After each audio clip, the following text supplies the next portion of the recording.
Coming up next on the Filthy Rich Cleaners podcast. The sooner that you do it, it's like ripping off a Band-Aid. It'll save you a lot of pain in the long run. At the same time, though, like I realize why people won't make the switch at that point. From your first dollar to your first million, welcome to the Filthy Rich Cleaners podcast, presented by ZenMaid. Join your host, Stephanie Pipkin, founder of Serene Clean, as she shares proven tips, tricks, and hard-earned lessons. Whether you're just starting out or ready to scale, get ready to discover how to build your own cleaning empire.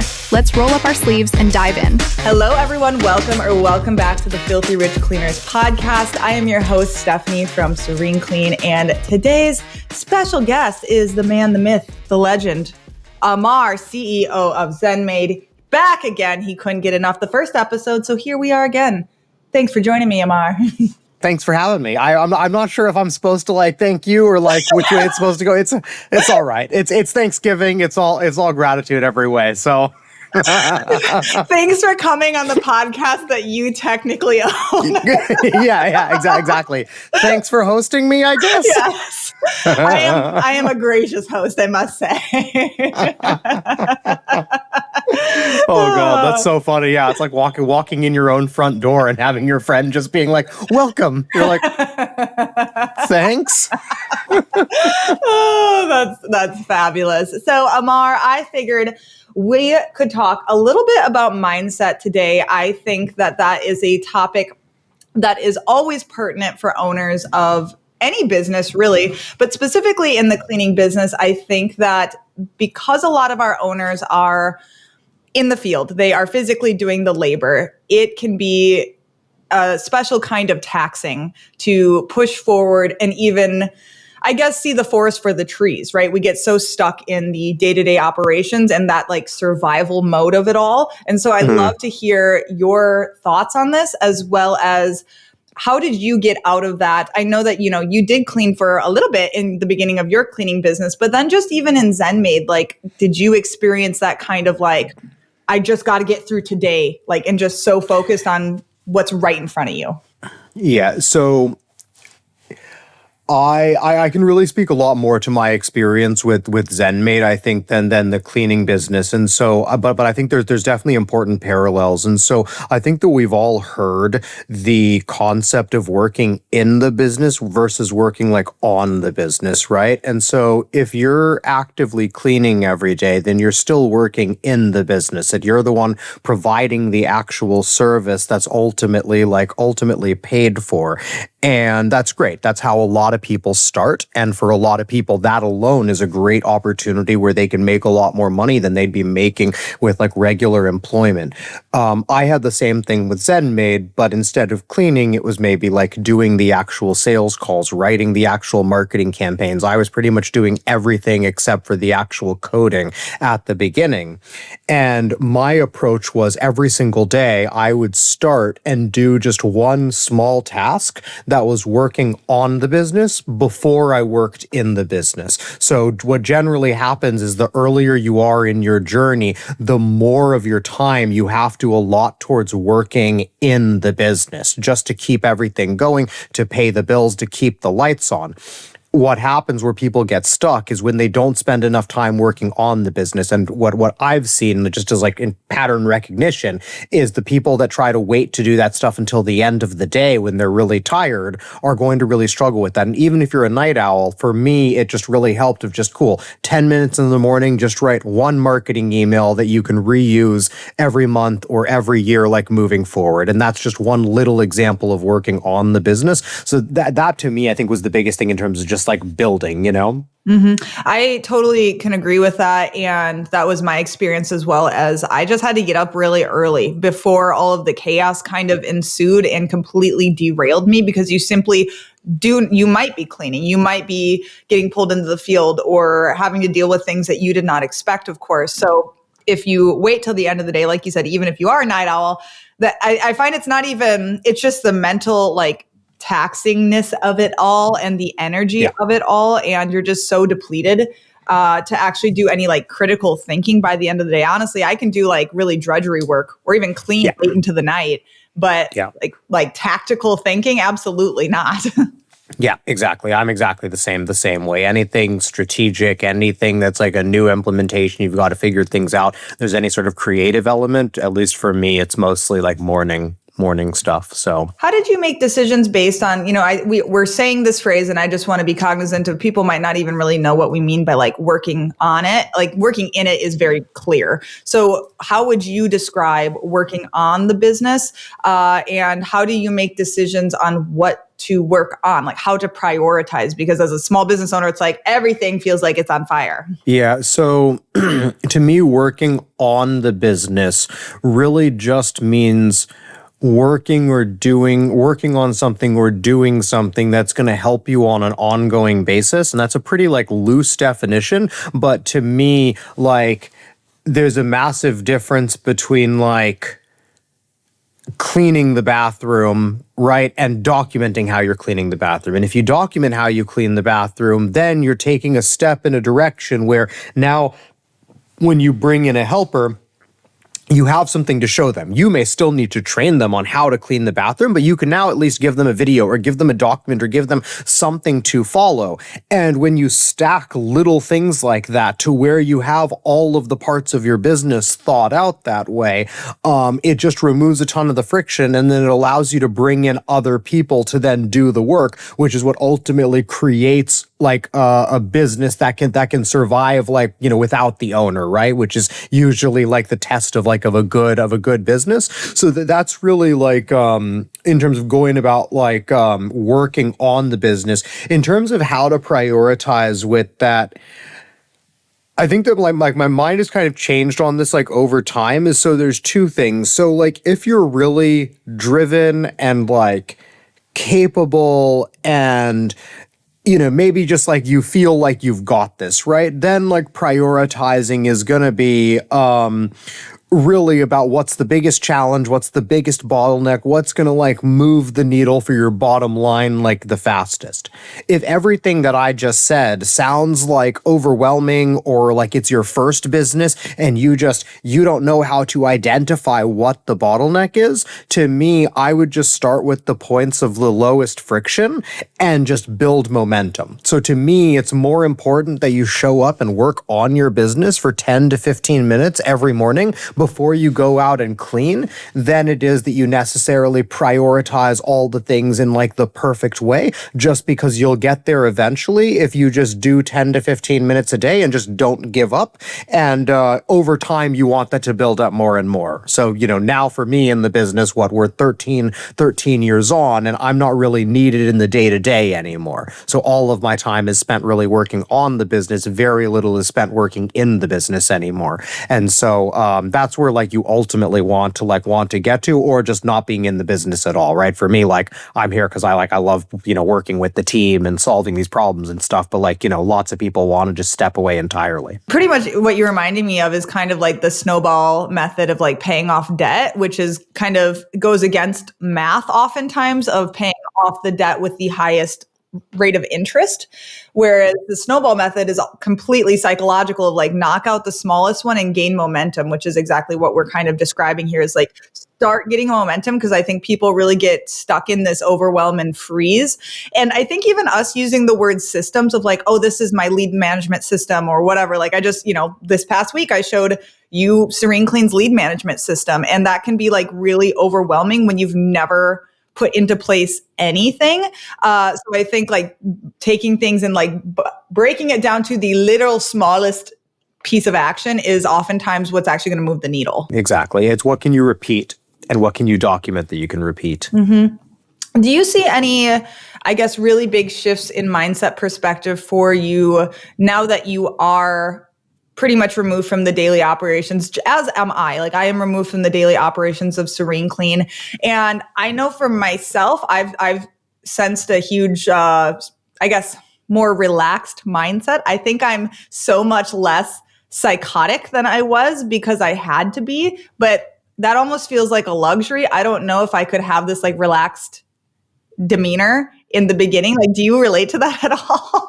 I feel like I've always been pretty chill about it, but I mean, honestly, this is one of those ones where I think that it probably comes down a lot to like software versus versus cleaning. And that I think that if I had tried to build a company like yours with maybe the sometimes like relaxed attitude that maybe I would have had to things, I don't know that I would have been like successful. That obviously the conversations that we had like in Barcelona this year and like, just other Zoom conversations and stuff, like I know your commitment to quality and your ability to lead from the front. Yeah, I'm good at like leading from like way back, like civil war battle, like top of the hill, like way far away, You got I mean, like shouting, like, "Great job, guys!"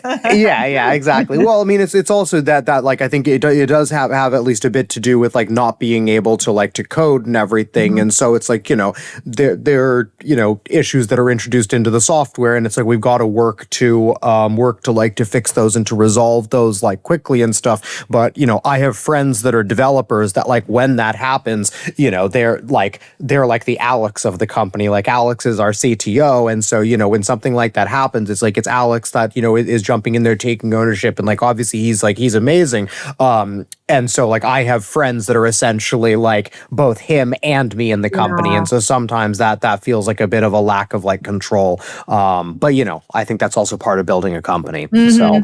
Oh yeah, that's a really good point is loosening your grip on the control to allow the business to flourish as it needs to, right? Because like for myself, like I've got fantastic managers that are running all of the daily operations, just as you have folks running all of the daily operations.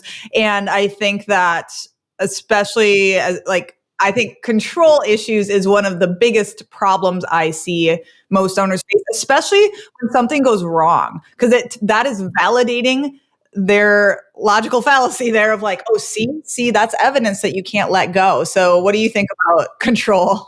One of the most common things that I see being said is like, oh, no one cares as much as I do. Or like, I keep trying to hire cleaners, but they just don't clean as well as I do. I think those people are expecting someone to come in and say something along the lines of, oh, it's easy. You just need to get this program and then they'll clean as well as you do.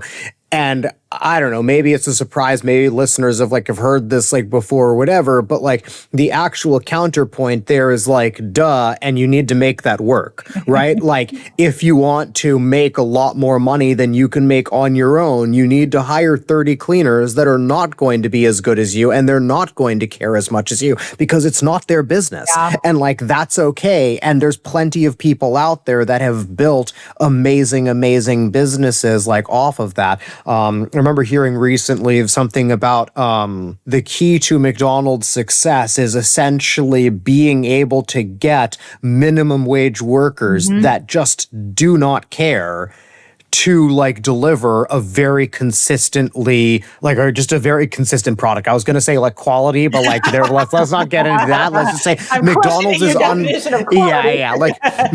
McDonald's is unbelievably consistent. That's like what they're known for. And so you'd think it's like, oh, it's that. But like, yeah, I was listening to something that was just like, yeah, but now imagine doing that with like minimum wage workers. And that's what's insanely impressive about that operation. So cleaners, I think most listeners will be paying cleaners considerably more because it's quite like labor intensive and like quite specialized work, even if we're not given credit for that. And like when you take that into account and everything, it's even when you're paying 2-3 times like minimum wage or whatever, they're still not going to care as much as you're going to care. And that's just never going to change. Well, I think that it's a really frankly, get over yourself moment of why would they? Like they shouldn't. And it's absolutely unreasonable to expect somebody because it's like, it's not their business. They should be able to clock in and clock out and not think about this where it's like we are the ones who ultimately get more potential reward, should get more reward financially and lifestyle and all of these things. So it's just like keeping a healthy perspective of all this of like, don't expect people to care as much as you. It's great if they do. And obviously align on core values and things like that.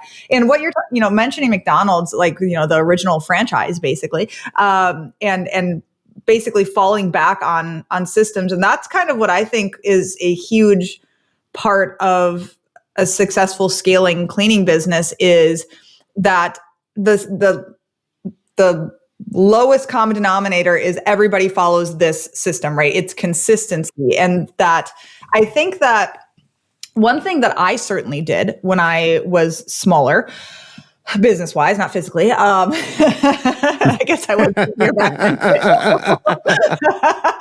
Both.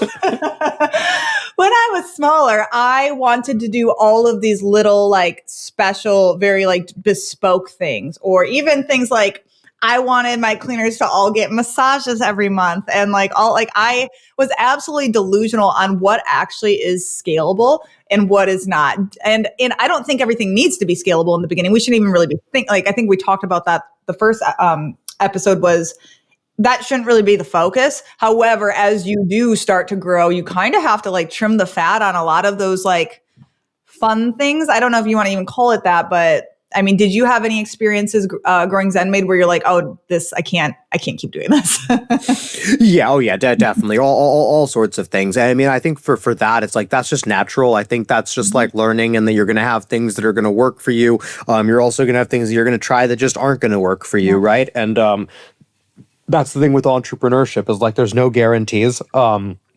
And that, you might be in a Facebook group or in like a, messenger chat or whatever with a couple of friends, and a couple of them might be growing massively on Nextdoor, and it like doesn't work for you, right? Like, and it's just like that's part of the process, So yeah, I mean, there's no guarantees for what's what's going to work, and really it's just like sticking with it until you find like what's kind of like your jam, Viewing everything kind of as like an experiment, and like not being so hung up on the results, and just kind of like, okay, what can I learn from this? Especially when it comes to hiring, considering that's where I think most people get, like, customers can be frustrating, but I would say employees are going to be the thing that people throw the towel in over, right? It's not customers, because the amount of investment that goes into employees is so far and above any customer that you will ever have. And that means that the emotional fallout of that and frustrations are going to be higher as well. And, I don't know if we've ever talked about this, but like in the beginning of ZenMaid, or like did you have any real like, oh shit, that really sucked staffing? Whereas like that felt like a huge blow when you lost them or a situation happened, and you don't have to go into detail, of course, but how did you grapple with situations like that? Yeah, I mean, one of the ones that like comes to mind is like we hired a support person back in the day, and it was like we rejected a bunch of candidates and like shut down the entire process, and within like 2 or 3 weeks, it was clear the person like just wasn't working, of like literally didn't respond to a single ticket during like a 4-hour shift. And then when we asked her about it, she was like, oh, I didn't know how to answer any of them. And we were just like, that's the move, just ignore it. Yeah, it's like, yeah, exactly. It was just like, I know that you're 2 or 3 weeks in, but like, what did you do at that time? And it was, she couldn't, yeah. So yeah, I mean, that was like one. I mean, we've definitely had, yeah, I mean, I think if we didn't ever had team members leave who it's like we were gonna like miss, then I think there'd be like an issue. Yeah. But I think that honestly we've been pretty blessed when it's come to personnel, where like even when we had team members who left who we really would have wanted to keep, we yeah, it's always been on really good terms. Like I read some of the stuff with, cleaners just not showing up to homes, and I'm like, thank God my software just shows up every day, right? If the developers don't show up, the software still does, right? Which is just like so much better. But I just feel like and I don't know if this is really transferable to cleaning businesses. It must be, but I think that we've just kind of like shown like over time where team members who are leaving, they don't want to leave current team members in like a bad spot or the company in a bad spot. And so even if it's like, we pay for a couple more months of like consulting or whatever, I feel like we've always had very, very smooth like handoffs. I feel like I've been very, very lucky because in my year running a maid service, I had a lot more like, personnel issues than I've had in 13 years running ZenMaid. Well, but that statement right there really puts into perspective of like, this is a higher turnover industry. Like, I don't know Yes. what the average is. I know that there's numbers on this, and actually, where's Alex? We could have him pull the numbers of like how many like users are turning over, right, within a cleaning business, right? And so I think that just being aware of that, it does help for me, blunted of like more like shrug. This is just how it is. Doing what and accepting that this is always going to be the struggle. This isn't for us. This is the number one struggle. Always will be for Serene Clean, and you just have to put things into place to try to circumvent and mitigate this problem so you can keep growing. But just like, for you guys, what are the problems that you are always going to face? Like, do you feel like there's some that are just like, this is always going to be the bottleneck, or has that really shifted and evolved as the software has grown? Yeah, I think it's really shifted and evolved as the software has grown. I mean, I think it's the same bottlenecks over and over, but it does like kind of rotate between like departments. And I mean, to me, what's crazy is that after 13 years, it's like I probably have more ideas for the software now than ever before. In some ways, that makes like a lot of sense, but you'd think that I'd be running out of ideas after 13 years, and it's like no, we're still just getting started, and it's weird. It's weird to like verbalize, but like it's important to remember of like right now, ZenMaid is like the worst that it's ever gonna be, right? That it's only gonna get better from here. And so but it's essentially the bottleneck is just constantly changing, and it's quite fun building a SaaS company. I feel like with building like a cleaning company, there's only so many levels of like management. There's so many layers that you're going to kind of like put in, and with a software company, there's a bit more like variance that way. And so when I look at like our ability to design features now compared to maybe 5 years ago, it's a completely different experience for our users and for us to actually like make these things like a reality. Whereas I feel like for a cleaning company, if you're an early customer of a cleaning company, your experience doesn't change all that much as the company gets really big. Whereas I feel like for ZenMaid now, I mean, you look at the product that you're using every day in comparison to what it was 6 years ago when you first signed up for ZenMaid, and it's a different experience because of all of the resources that we're just able to bring more and more like every year. Yeah, it's such a good point. And the beauty of a cleaning business is it is pretty dead simple, meaning like it's not some mystery as to what to do. It's just hard to actually do it, right? And to do it consistently and grow. But really it's like, okay, staffing, sales, like there we go, like solve those problems and that's it.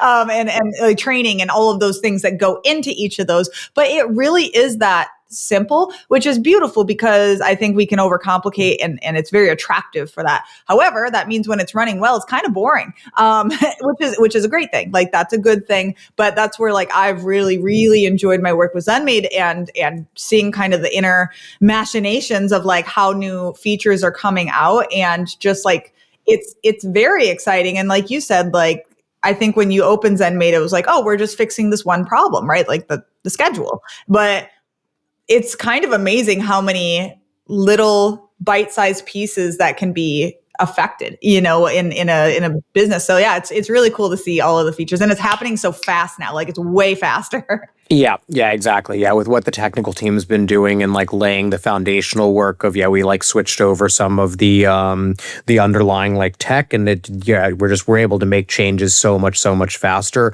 But I think one of the best things that's been like since you've come on board and like working with you is I think that we're beginning to look at the software. I mean, the software at its core, it's still the same thing that it was 13 years ago of its simple scheduling software for maid services. But I feel like more and more we're beginning to sort of insert best practices and like beginning to incorporate more of our marketing content of like, hey, here's why you should be doing things like this way, and then matching it with the features that we're actually like offering in the software. Where more and more I feel like if if someone was brand new, or even if they weren't brand new, if they'd been in business for a couple of years, you sign up for ZenMaid, and it's like, it really is going to up the level of just like professionalism and like consistency across the business. And, I feel like every time you and I have a chat, I just come out with like, a couple of years more work for like, the team. So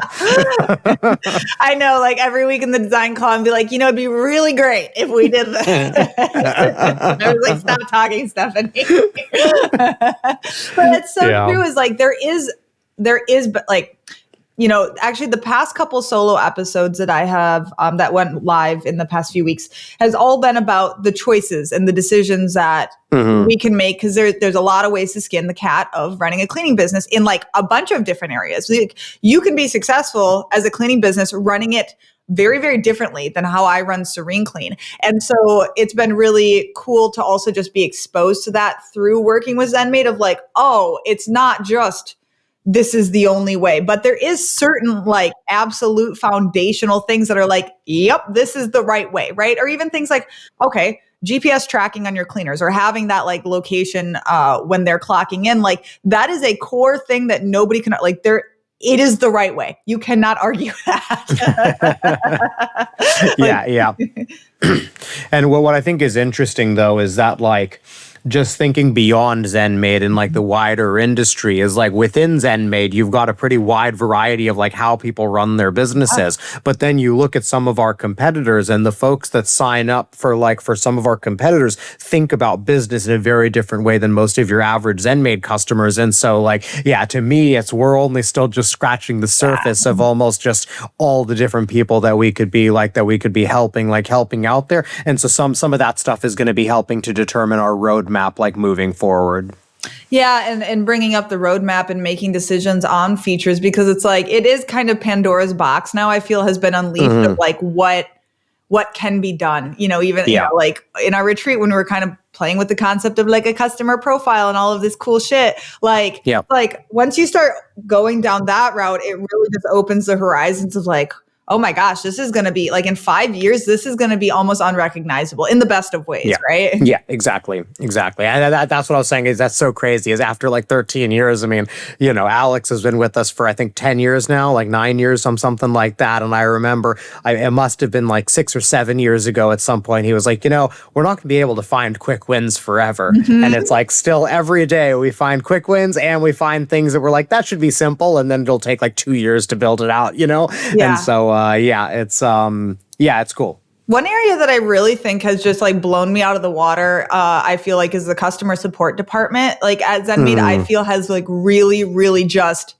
like raised the bar. Just like every week when I'm seeing the little updates that they're putting out of like, how many people that they're helping. And I think like, it's just really impressive. I feel like the exact people that you have in place in that department. And it's like just amazing to see how they're able to help so many people. And I guess for you, I know it's not like what's the most important department, but clearly like you're allocating resources to that department for a reason.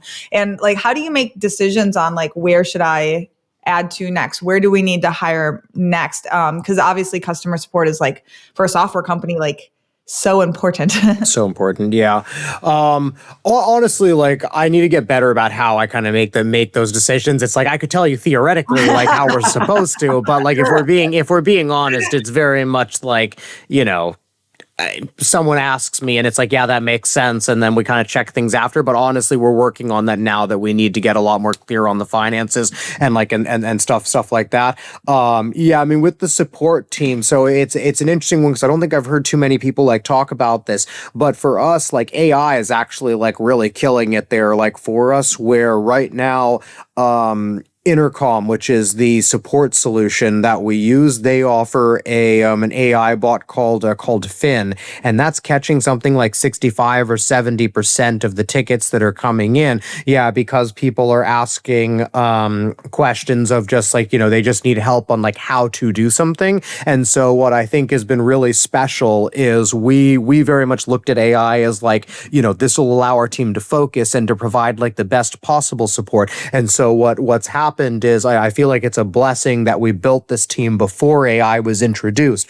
Our team is very good at like deep diving into accounts and issues and documentation for the software team. And so where I think that we're beginning to really like shine is so the folks that need like basic help that are coming to ZenMaid, the AI bot is really catching a lot of those tickets, which like not only means that like our support team can focus on the more complicated ones, but it also means that every single one of those users is actually getting a faster answer. And then like, so for anyone listening to this who uses ZenMaid and has seen that, if you let the bot know that it didn't answer your question or it wasn't helpful, then our team will see it and will both review the bot's answer to fix it so that it helps the next person, but also will answer your question and get back to you, right? And so that's one where we weren't really expecting that when we took it live, and we have one team member who's essentially dedicated to just like training that and making sure that it gets more accurate like over time. But yeah, essentially it allows us to deep dive where is necessary. But yeah, with customer support, that's another one where I think that a lot of our competitors, and especially the newer competitors, are going to try to use AI to outsource all of their support. I think that especially with the ZenMaid like customer base and kind of our demographic or like our average sort of like user, those people want to know that there's real folks like you and I on the other side of like the system helping them. And so like AI can be helpful to an extent, but I think that it is very, very important that everyone can get in contact directly with like a human when they need to. And I hope that we're able to even do that by phone here, like in the future, because that's the kind of thing that with AI and stuff, I really think that a lot of like new companies are going to try to avoid that as long as possible. So to me, that's something that can be just like part of like the special like experience that ZenMaid can offer. Yeah, and that's the beauty of like being such a niche software of like you're not serving everybody, right? You're not, and so that means you can be really specialized. Like looking at Kayla, for example, like she was a cleaning business owner. She used ZenMaid, and now she works at ZenMaid and is helping other people. Like it's such a specific person that you hired. So it's like I just love the nicheness of it all. Or even like me being involved here, it's like nobody else is going to find this podcast interesting except the exact people that are finding it, right? Which is really cool. It's like you'd think that you'd want all of the spaghetti noodles on the wall hitting and sticking, but really we just want like the one noodle to stick. Like I want to talk to cleaning business owners. yeah, exactly. That's really the power of like the niche. And I really still think that we're like just getting started. I mean, when I look at just like around Facebook and all these, like there's so many cleaning business out there that like not only just like aren't using ZenMaid, but like specifically are using pen and paper or like Google Calendar. So like even without like taking business off of our competitors, I think there's so much room for us to grow and to help this industry and to just bring like best practices, and to just help people to just run better businesses, hopefully like more profitable, give you a bit more freedom, a little bit less to worry about every morning when you wake up. And, that's our goal. Yeah. And it is crazy because anytime I'm in the Facebook groups, and I'm seeing people like, how do you handle this? Like, and they're, I have Google Calendar or whatever. It's kind of shocking to me because I am absolutely so incredibly biased of like, I have had ZenMaid since day one, right? I have never not had a scheduling software. So it literally makes my mind kind of like implode every time I see those posts of like, you have been doing this for years in Google Calendar. Like that blows my absolute mind, and it makes me like really excited because I'm like, oh my gosh, their life is about to be changed. Yeah. I mean, there's someone that asked in the Facebook group the other day about like whether she should move over to ZenMaid, and I messaged her and asked her like what she was using, and she's using a salon software where she has to like recreate all of her recurring appointments. Oh my gosh. Like every week. Yeah. And I was just like, okay, Hours well like of that work. alone, like ZenMaid like right there, like I don't need to tell you about any other feature, and ZenMaid right there will pay for itself. And then you're gonna get all of these other like amazing like benefits. But like that alone, I was just like, I think it was maybe like 3 years that maybe they'd been in business or something like that. And so but I mean, but also like I think one of the things that I've realized just like over time is, everyone is not just like doing the best that they can, but like you don't switch systems necessarily because other better systems exist. Like I think that there's probably quite a few people listening to this that maybe are still using pen and paper and are using Google Calendar, and they've heard this enough times where they know that they need to get ZenMaid, right? But it's just not the most painful thing right now, right? And it's like if you've got a business that's working and your calendar system is working, and you've got more important problems to solve, like by all means, like solve them. ZenMaid will be here whenever you're ready. But it's also one of those things that the longer that you wait to make the switch and the more cleaners that you have, the more painful it is to switch. So like in a lot of ways, it's, the sooner that you do it, it's like ripping off a Band-Aid, like it'll save you a lot of pain in the long run. But at the same time though, like I realize why people will demo ZenMaid, be blown away by it, but then won't make the switch at that point. They usually eventually do. And so, that's just something, like I said, we're thinking on like decades, in terms of like timelines here. Like we'll be here to help you whenever you need it. Yeah. And I think that that's a huge point to be made of like bandwidth of really not just like honestly bringing in any software. Like I do, so many consulting calls now, and I try to be really aware of, I know what the ultimate solution is in any department or area is probably implementing some level of software, right? And whether that be in bookkeeping or like Gusto, payroll software, that type of thing. And I see that all of the pain that they're about to go through because they're kicking the can down the road. That doesn't change the fact that it can be really hard to implement something like that when you are still, it's just completely overwhelming. And even something as simple as like ZenMaid's super like dog simple to get going. But it still feels like a huge lift in the moment oftentimes. And so, people, yeah, like you said, the pain, it's not the pain right now. Like it's not painful enough. Yeah, exactly. Yeah. I mean, if you're using like a competing software to ZenMaid right now and you want to switch over, we make that very, very painless. And if you don't want to switch because you had like a bad experience getting onto the current software, that's indicative of the current software. That's not indicative of ZenMaid. But like if you're using another software product, there's a very good chance that ZenMaid can literally move over your customers, your employees, and your appointments in one go for you and get you like on board. I do think that like if you've already got a schedule on something that's like manually done, then moving over can be like a bit of a hassle. But yeah, I mean, we're here to make it like as easy as humanly possible. And like what you said is like for most people, they'll feel like they kicked the can down the road once they're fully onboarded and get all the automation set up. Then it's like, oh, this is what I've been missing. Especially with like things like the text reminders or the email reminders of like, again, I keep seeing people like, oh, this is my little email or my text graphic that I text like every single night. They're texting out reminder texts or reminder emails. And it's like, even though that doesn't maybe take you but 10 minutes every night, if you don't manually do that, that stops working. And like, I can think of so many examples in Serene Clean of before I put something in place, it was completely dependent on Stephanie doing about 1,000 different small tasks.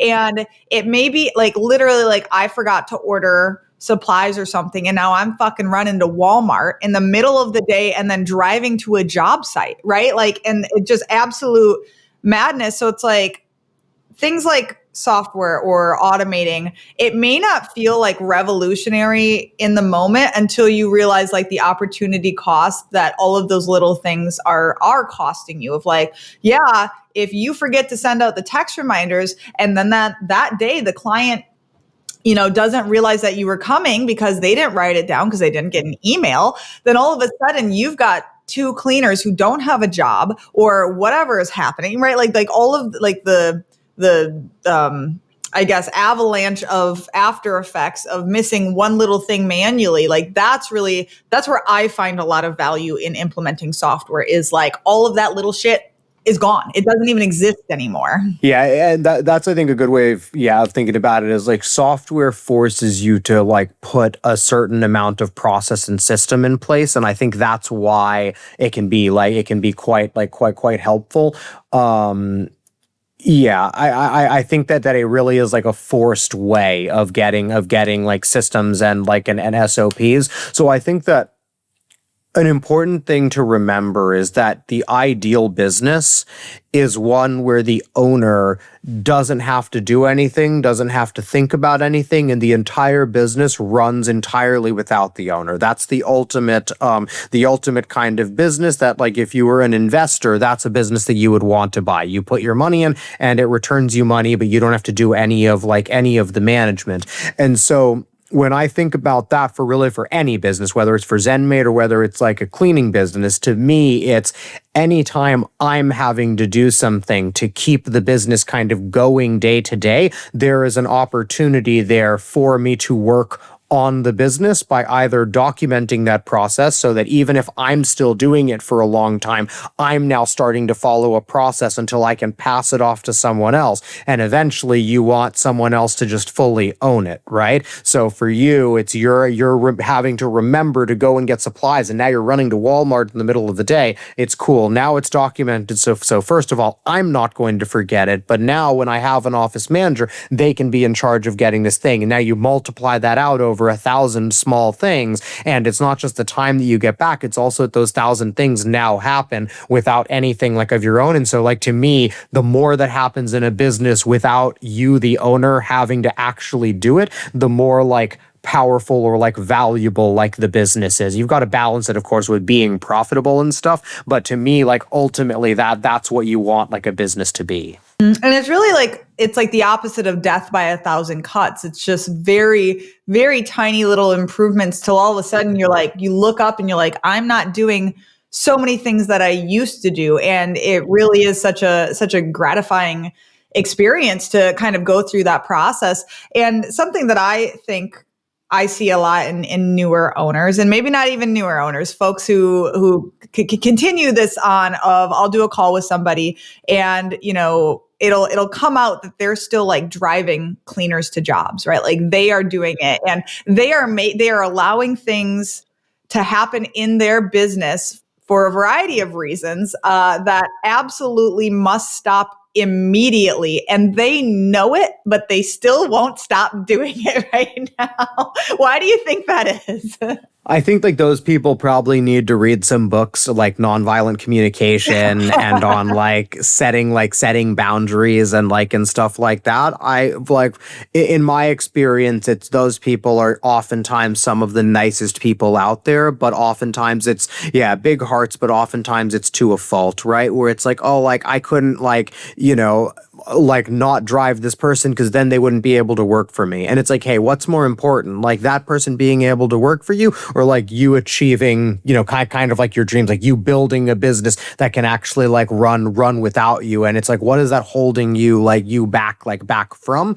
But oftentimes the worst case scenario isn't even that like bad where you wouldn't have to let someone go. But yeah, I think with that, it's really just about being able to communicate in a healthy way. I think that a lot of those people have like maybe trouble saying no to people, right? Or just problems with with maybe like disappointing or like letting down like others. And I think also like there's probably a good case to be made for like questioning kind of your why or what your priorities are. I think that sometimes those people are like just not putting their own priorities first. They're not thinking about themselves first. And I think that it sounds a little bit selfish, but I do think that to be a good business owner, you do have to like take care of yourself first. It's like being on an airplane. You put your own mask on first so you can help everyone else, right? Like if the business goes under, you can't help any of the employees. You can't help any of the clients. You can't donate any money. Like the number one thing is keep the business alive so it can contribute to the community and all that stuff. So, And when you take it to like those types of levels of like coming back to like your why and things like that, it does make it easier or bolster like your it's like take a shot and making that call or whatever. It makes it a lot easier to do the tough thing. And I would say that for me, when I look back at like the history of Serene Clean and even today, like holding boundaries and being frankly like a firm leader has been some of the biggest challenges for me. In the first year, I had an employee living in my 2-bedroom apartment with me, and her chihuahua pissing all over my stuff. So boundaries, what are these? I've learned now. I've learned. Do you feel that, talk to me about your communication style. Do you feel that has really evolved over time compared to the beginning? Yeah, definitely. I mean, I started the company when I was, I think, 25 or something. And so like I would say that I was a little bit more abrasive and brash and didn't really like filter all that well. Whereas now I've spent a lot of time working on that stuff, and probably just a bit more thoughtful, like a bit more like aware of various things. I'm trying to think like what specifically has really changed. I definitely prepare a lot more now. I definitely like prepare for more things, that if I'm going to be presenting like a new idea to the team, I've usually workshopped it with a couple of people like first, whereas in the past I would oftentimes come to the team with less developed ideas, right? Like it would still be like a harebrained idea that I'd be like working through. And now it's like, at some point I realized that it's like I can't drop every idea that I have on various team members. And so I think also just being able to stay more focused, right? Of just being able to keep like on the right priorities, communicate the why. We were just talking about why and like the priorities. I mean, you saw when we were talking about the product, like the 2026 like product priorities, the presentation that I did like a couple of weeks ago, where it's like really talking through like why we're thinking about doing what we're doing versus just like telling the team this is what we're considering and stuff like that. So I feel like with that, it's probably like providing useful context. I think I definitely ask a lot more questions. I definitely am much more like sort of like question like or oriented. I don't think that I asked as many questions, and definitely was not as like thoughtful in those questions 10 years ago. No, that's actually a really good point, is how useful questions are of understanding a problem, instead of just like thinking in your own mind of why this problem is happening, or all you see is the problem and you solve it in the moment. I think taking a step back and saying like, what is the core root of what is actually happening here? And I know for myself, I would agree that that's a really good area that a lot of folks can work on improving, of like, we just jump to fix the problem right in front of us instead of asking, why is this problem happening in the first place, right? So like coming back to that supply thing, like, oh shit, like we're out of barkeeper's friend, let me go run and get that at Walmart, and the cleaner is at the job now and she needs this, right? And so I'm going to just drive this to her, right? I just solved the immediate problem, right? I stopped the blood from gushing out of the leg. Whatever. Why am I using such weird fucking metaphors today? I don't know, but like, and analogies, but we need to figure out why the leg broke in the first place, right? I don't know what blood would be coming out in that situation. I'm so not serious today. I know I say that every time I see you. I'm like, sorry, I'm not being serious today. Do you need to apologize to your gran for swearing? Sorry, Grandma Betty. I made it 40 minutes in. I'm definitely a big believer in like the ask a better question, get a better answer, or just like a problem well defined is a problem half solved. Yep. I've really like I really think that a lot of people will like you said, they'll experience a problem and they'll immediately jump to like the first question that pops into their head of like, this like candidate like didn't show up for an interview, what's the point of it all, right? And it's like, no, what's the point of it all is not the question you should be asking, So and it's like, I think like a big thing for me is like oftentimes people are jumping to the first kind of problem that they see, and then sometimes it's like asking what's the actual problem here, like what you said.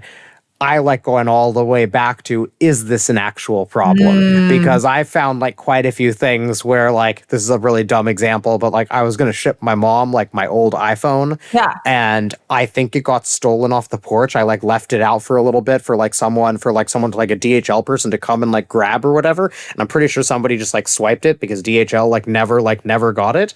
And like, at first that seems like a problem. And then I'm just like, you know what? That person's probably going to enjoy that iPhone a lot more than my mom was. My mom wasn't even showing appreciation for it. Like, it's fine. I don't care. She was going to buy a phone anyways. You know, is this actually a problem? Like, do I actually need to go and like do a bunch of things for this? Or is this just well, that sucks. You know, like, let's move on. You know? That's so true. Actually, that's so funny that you say that because Crystal, my HR manager, she is like famous for saying that because the rest of us, especially me, like we jump. We're like, oh my gosh, like this one thing happened and therefore we need to like create a whole system to make sure it never happens again.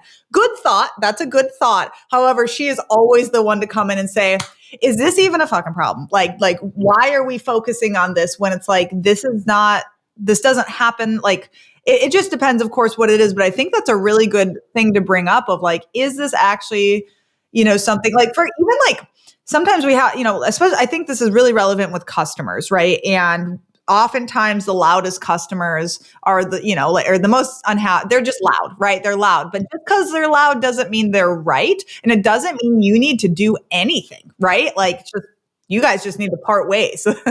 Yeah, exactly. And like, to be clear, and I think this is like a big one of like asking, like, is it a problem? Because that's not like our way of ever like ignoring problems, because oftentimes the answer is yes, it is a problem, right? It's like, is this actually a problem? Yes, it is. Okay, cool. Well, now that we've agreed that it is a problem, now let's define it and like get to like to a solution or whatever. And so, yeah, I think that is a really good question because like I've definitely done that where I've been like, guys, like, is this a problem? And the entire team's like, yes. Yeah. Like, God damn it. Yes, we have to solve this. We can't let this go. It's like, all right. Just checking, guys. Just sorry. checking, you know, pulse check. yeah.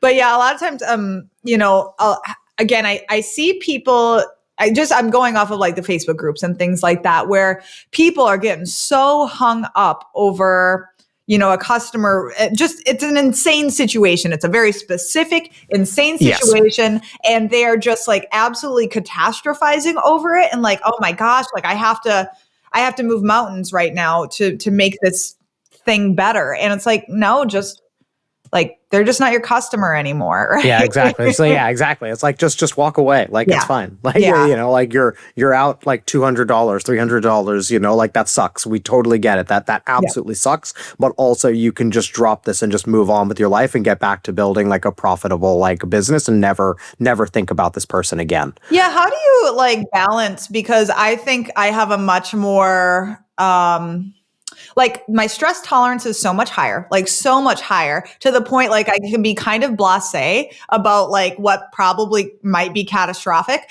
And like, so I'm just like, oh, it's fine. Like, it's like, I'm just so calm, even in the face of like maybe something I should be more freaked out about. But it's for me, that's been a huge area of growth. I just freaked out so much about everything. Like everything felt like a mountain and now everything feels like a molehill. Like it's okay. And maybe that's bad in some ways because now I don't have as strong of a sense of urgency. However, like where do you fit in that spectrum and how do you discern of like, is this a mountain or is this a molehill or somewhere in between? Like, how do you decide that? I'm definitely more on like the molehill side of I'm definitely more like everything's like pretty chill. Everything's like pretty good.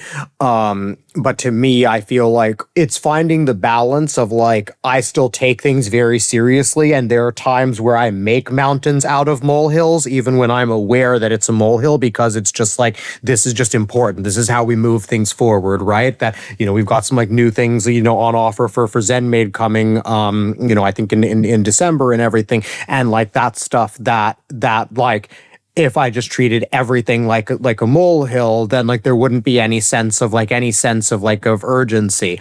I do also think that we need to have like a high awareness of things to know when something is actually like a mountain. So for me with that, it's I really trust the folks like around me and have like a lot of different I've got multiple masterminds that I'm on with other SaaS founders who will raise red flags if they hear, just like things that I'm saying that just don't sound right, and I do the same for them. And then also internally at ZenMaid, there's like a wide variety of kind of sounding boards. You've met every single one of them, right? Of sounding boards that I have and stuff. And so there are times that things are really, really serious. And I have a tendency to just kind of have my head in the sand a little bit about like finances and about any like legal stuff, right? Which is not great when you're trying to, not avoid those mountains that are necessary. But, I have Remy, who's my executive assistant, and she's helping me to stay on top of that. Not that she's on top of that for me, but she's making sure that I'm not avoiding like those things so that we don't get, blindsided by something. And honestly, that's a pretty core responsibility for me as CEO and for you like at Serene Clean, right? It's you've got only a couple of things that could truly put you guys like out of business or like down for the count. And like as the owner, founder, et cetera, it's your job to make sure like that doesn't happen. It's like survive to fight another day. So in many ways, that's kind of our core responsibility. Yeah, I totally agree. And what's really interesting about what you just said of like having sounding boards, I think is so useful. Even if you don't have like a specified coach or something, obviously that's like that person's job then. But even like ChatGPT can be really great for this because that can be a sounding board for you. Or obviously like having community is really, really useful because we are all so biased and so blind to our blind spots. Of course, you don't know what you don't know. And oftentimes, or even like in like, I'm thinking of calls where people will describe something like, yeah, this is kind of a problem, like, or these employees are doing this. And I'm like, you need to fire them. Like as soon as we get off this call, you need to fire them. And it's like, I have to like light this fire under the ass of like, this is a huge deal. And it's like, they know it's a problem, but they don't want to deal with the consequences of making the correct choice at that time, which is like, I don't give a shit what needs to happen. Get rid of them now. Like that's how bad this person is for your company. But I think that, yeah, or vice versa of like somebody saying like, this isn't like, you're freaking out. This is not that big of a deal. Like it's not that. So yeah, I think it's so useful to have that outside perspective. Definitely. It really, really helps. And one thing I will say is, first of all, if you don't have that, check out the mastermind, like on Facebook, the ZenMaid mastermind, and join that group, make some friends there, like, or whatever. But one thing I think that has helped me is I definitely try to get the folks that are giving me these perspectives to challenge me, where it's like there are times where I'm like looking to get my sort of like views confirmed, but oftentimes it's coming to them and being like, hey, I have an idea to launch an annual plan for ZenMaid, for example. Tell me why this is a bad idea. Right? What are the dangers that this exposes? And I think it's called steel manning, where it's like, taking the strongest possible argument of like the opposition and then using that to essentially strengthen what you're trying to do, or to be talked out of it. We had a similar plan offering that I thought we were going to move forward with, and the team argued against it. And it was like, yeah, okay, cool. Like good decision here, so. That's a really good way, like obviously, yeah, steel man versus straw man. Like that's a really good way to look at everything of like, okay, I'm considering this. It's like, why wouldn't I do this? And even like, again, coming back to those recent solo episodes I did of like, okay, even running teams or running solo cleaners, right? That's something that we all have to make a decision. How are we going to go about this, or how we pay, or how we charge? And it's like, for me, it's been very useful to even like just verbalize those episodes of like, okay, Serene Clean charges hourly. There are absolute advantages to that. But spelling it all out and laying it out on the table, I'm still choosing to do it because I still believe it's the right way for us. And so it gives you a lot of clarity and confidence of like, I have thought this through and I'm still making this decision. Exactly. Yeah. Yeah, I think in lots of like life, we're trained to like sort of make the strongest argument towards the thing that we like want, right? And like that's how you kind of get what you want. But when it comes to running a business and running a successful business, it's more important that like we make good decisions and that we're honest with ourselves than it is that we're necessarily like always right with like how we like with like what we feel is like the right thing or like the strongest or like or whatever. And so yeah, like I really appreciate that within ZenMaid, that like I shared some of our calls with a couple of friends, and they were all like, I'm really surprised by how much your team it like is like open to like stuff, but then also like pushes back, right? Like they weren't expecting me to say like I think we should do this, and then to have maybe like some of like the junior like developers or whatever being like, no, that's not a good idea. And like I had friends that were like, wait, what? They can't say that to you. Yeah, but right there, that to me is the sign of a really, really great workplace culture, is that people are not afraid to literally say to like the highest person in the company, I think you're wrong and this is why. And like that is not disrespectful. That is exactly what you want. Otherwise, you have like a a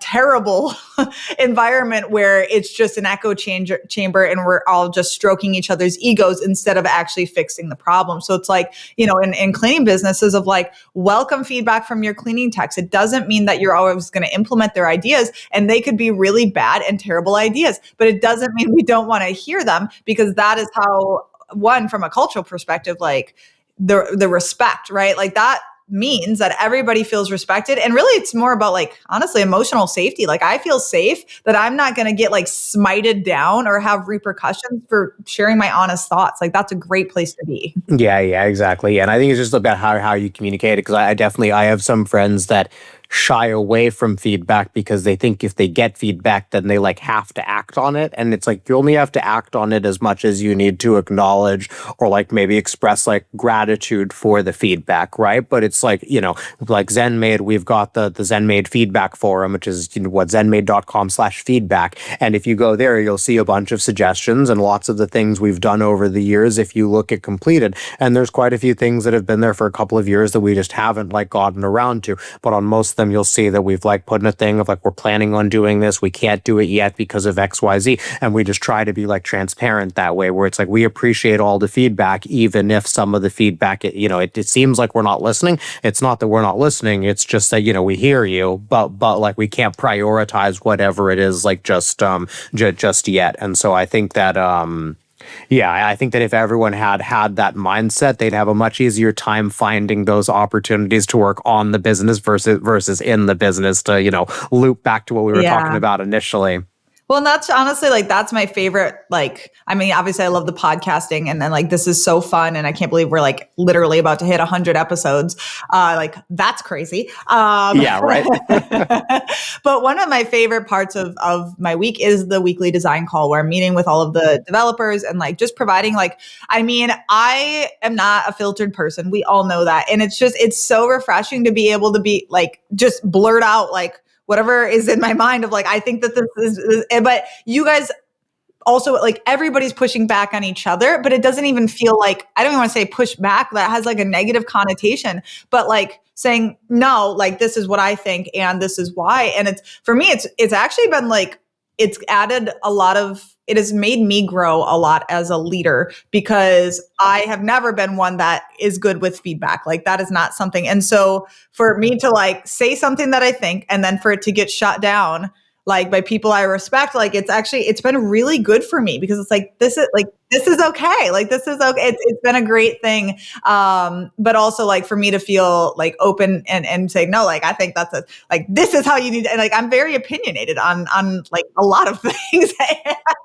But I appreciate the ability to do that. Yeah, for sure. Yeah, I've got a couple other calls during the week that are more important than the design call. But the design call is probably my favorite call of the week, because it feels like I'm just looking into the future of ZenMaid, where it's like what I see there is I'm like, oh cool, this will be live in like a couple months or whatever. And so that makes it a lot of fun to see. So yeah. Yeah. Yeah. Well, what's your favorite thing that's on the horizon in the next quarter, would you say? Ooh, on the horizon in the next quarter. So I don't know if it's going to be released in the next quarter, but we are finally working on a client portal. So what we were working on in Barcelona, I don't think that'll be live in Q1, but Jim and I are going to be working on actually designing that. So honestly, like that's where my mind kind of like already is. Yeah, we've got some other stuff coming out in Q1, but I think that's probably going to be like the big sort of like, yeah, so sort of project. I'm so excited because like I wasn't even, to me, when I heard this, I was like, oh, what's the big deal? And then we worked on that in Barcelona and I'm like, oh my God, like I can't wait for a customer portal. Like that is so exciting. So yeah, I think that is definitely the most like exciting thing that's coming down the line. For sure. Actually, so another one just quickly to tease like a bit is, so we have a new version of the mobile apps coming out that is at least one, like there's quite a few updates to it, but one important update for it is for all of the cleaners.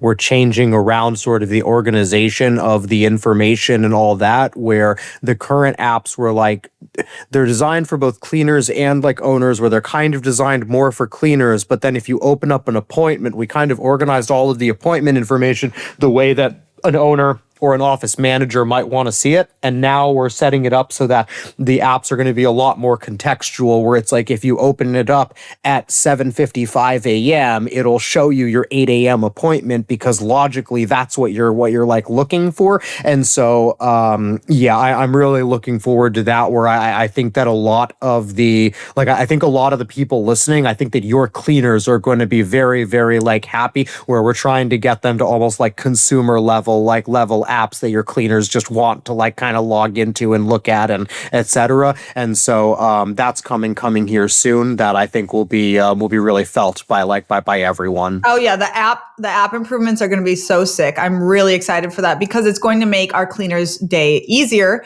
One, and then all of the owner operators, like when you're having to jump into the field, like make it just, everybody's life is about to be a lot easier with this new app. So I'm very excited. Yeah, exactly. And I think that it's like what we were talking about before, about bringing system and process and SOPs into the business, where like the more that the ZenMaid mobile app brings consistency to your cleaning process, the easier it'll be for you to deliver a consistent cleaning experience. And if you do that, it's easier to bring on more clients and to build on a bunch of the systems that that you share about and everything. And so yeah, we're really excited for 2026 and what's to come. Yeah, a lot of exciting things, and yeah, it's been really cool to be a little sliver of that. But we will wrap it up, Amar. I want to be cognizant of, it is Black Friday. I'm sure you have so much shopping to do, right? Is that so much shopping? So much shopping.